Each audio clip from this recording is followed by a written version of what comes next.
Bruce Lee didn't start his martial arts journey with weapons. In fact, his roots were firmly planted in Wing Chun, a close-range combat system focused on quick strikes, economy of motion, and direct interception. But as Bruce Lee's philosophy evolved into Jeet Kune Do, so did his exploration of new tools and techniques. He became fascinated by efficiency and sought anything that could enhance his combat ability. Enter the Nunchaku, a traditional Okinawan weapon originally used for threshing grain. For centuries, it was seen more as a peasant tool than a battlefield weapon. But in Bruce Lee's hands, it became a symbol of speed, unpredictability, and control. His introduction to the Nunchaku came through Dan Inosanto, one of his top students and a weapons expert in Filipino martial arts. Inosanto demonstrated the weapon to Bruce, and within 3 days, Lee had already developed his own unique approach. This wasn't just copying moves from the past. It was Bruce applying his own combat logic to the Nunchaku. He stripped it down to its essence: motion, angles, fluidity, and impact.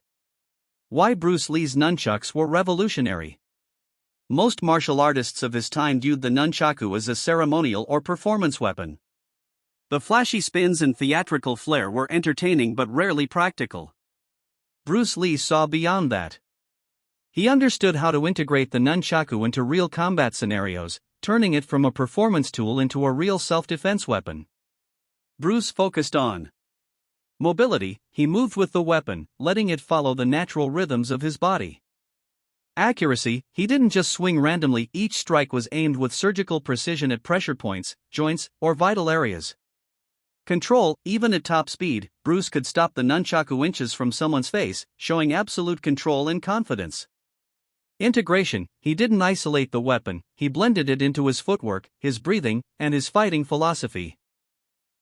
This combination of attributes was unheard of in his era.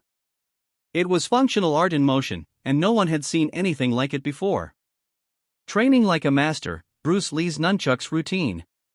Training with nunchucks was no joke. One wrong swing, and you could hit your own face, elbow, or groin. That's why Bruce Lee approached it like a scientist and a warrior. His training was meticulous, brutal, and deeply intelligent. Speed drills.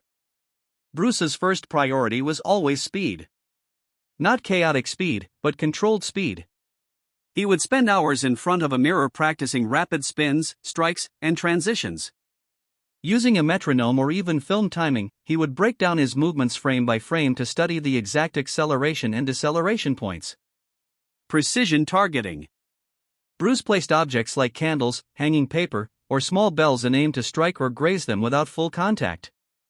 These weren't just tricks, they were tests of accuracy under pressure. He would also practice hitting designated body areas on dummies.